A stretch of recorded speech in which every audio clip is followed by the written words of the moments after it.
Hello friends, आज का हमारा टॉपिक है हिंदी साहित्य के काल विभाजन एवं नामकरण संबंधित मतों का संरचनात्मक परिचय दें।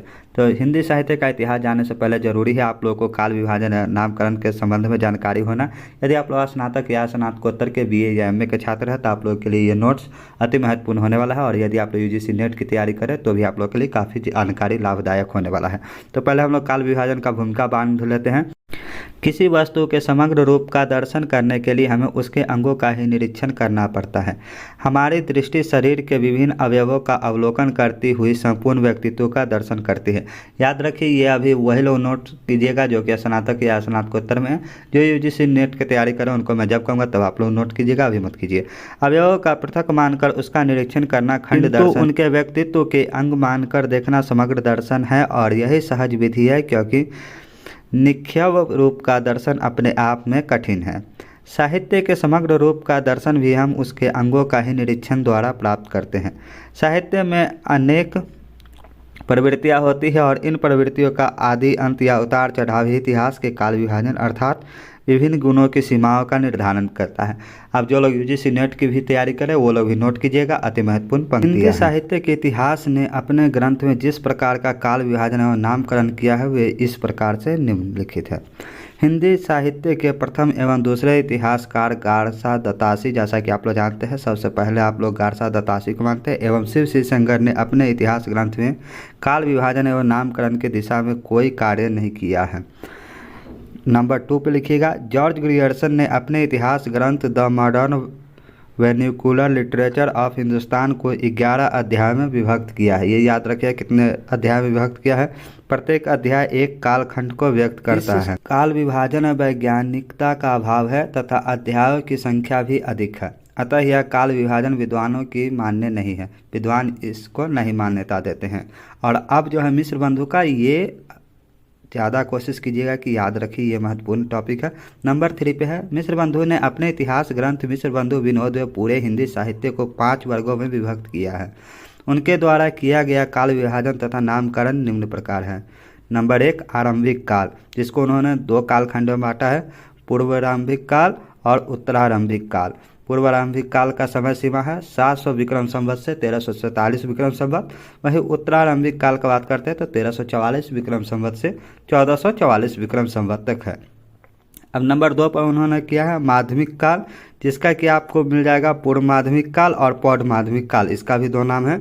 1445 से 1560 विक्रम संवत तक पूर्व माध्यमिक काल का समय सीमा है। वही पौध माध्यमिक काल का बात करते हैं तो 1561 से लेकर 1680 विक्रम संवत तक माना गया है। नंबर 3 दे करके लिखिएगा अलंकृत काल, जिसको उन्होंने 2 भाग में बांटा है, पूर्वालंकृत काल और उत्तरालंकृत काल, जिसका समय सीमा है पूर्वालंकृत काल का 1681 से 1790 विक्रम संवत। वही उत्तरालंकृत काल का बात करते हैं तो 1791 से 1889 विक्रम संवत माना जाता है। उसका आधार नंबर 4 पे है परिवर्तन काल, जो कि 1890 से लेके 1925 विक्रम संवत तक है। और यहाँ जो 5वां बाटा है वो है वर्तमान काल, जो कि 1926 विक्रम संवत से अब तक है।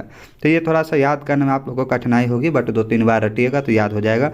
और ये आप लोग के यूजीसी नेट में भी पूछा जाता है। मिश्र बंधुओं ने नामकरण में एक जैसी पद्धति नहीं अपनाई है। आरंभिक काल, माध्यमिक काल, वर्तमान काल विकासवादिताओं के आधार पर है, तो अलंकृत काल आंतरिक प्रवृत्तियों के आधार पर।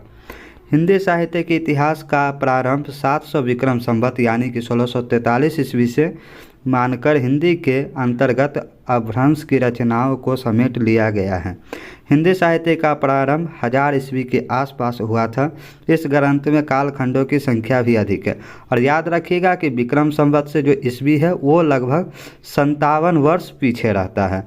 तो आप लोग अगर ईस्वी में कन्वर्ट करना चाहते हैं विक्रम संवत को तो इसमें 57 वर्ष का जो है पीछे कर दीजिएगा, जानकारी मिल जाएगी। अब हम लोग नंबर 4 पर आचार्य रामचंद्र शुक्ल के बारे में बात कर लेते हैं, उन्होंने जो नामकरण किया है।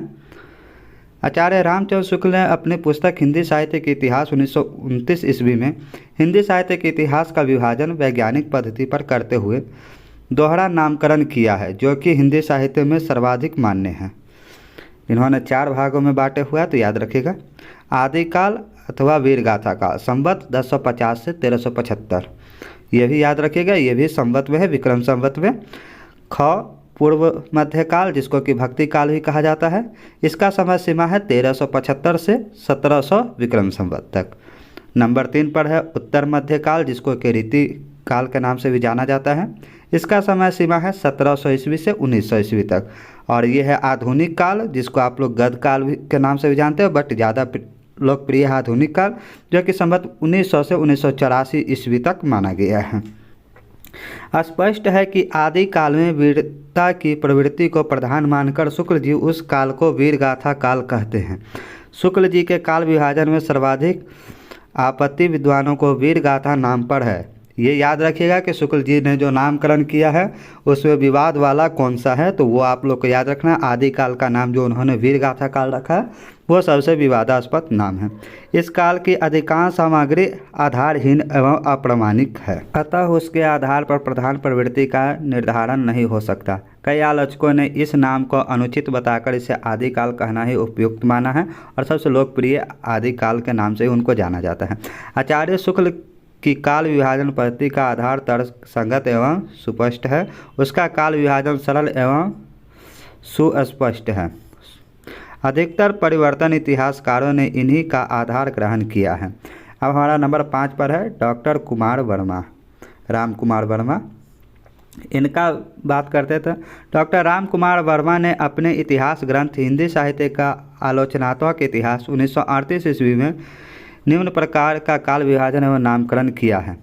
उन्होंने आदिकाल का नाम रखा है संधि काल जिसका कि समय सीमा है 750 विक्रम संवत से 1000 विक्रम संवत। उसके बाद उन्होंने चारण काल नाम रखा जो कि 1000 विक्रम संवत से 1375 विक्रम संवत तक है। नंबर 3 पर उन्होंने भक्ति काल को रखा जो कि 1375 विक्रम संवत से 1700 विक्रम संवत माना जाता है। नंबर 4 पे है आपका रीति काल जो कि श्रृंगार काल के नाम से भी जाना जाता है। इसका समय सीमा इन्होंने 1700 विक्रम संवत से 1900 विक्रम संवत माना है। और नंबर 5 पर है आधुनिक काल जिसको कि 1900 विक्रम संवत से अब तक माना गया है। इन्होंने 5 भाग में बांटा है और इसमें एक बढ़ जाता है आपका जो है चारण काल, बाकी सभी एक ही जैसा है। राम कुमार वर्मा ने संधि काल में अपभ्रंश की रचनाओं को समाविष्ट किया है। चारण काल और शुक्ल जी के वीर गाथा में कोई मौलिक अंतर नहीं है। वीर गाथाओं के रचयिता चारण कहलाते हैं। शुक्ल जी ने नामकरण रचना की प्रवृत्ति के आधार पर किया है जबकि डॉक्टर वर्मा ने रचनाकारों के आधार पर अन्य कालखंडों के नामकरण शुक्ल जी वाला ही है। अब नंबर 6 पे आ जाते हैं डॉक्टर गणपति चंद्र गुप्त।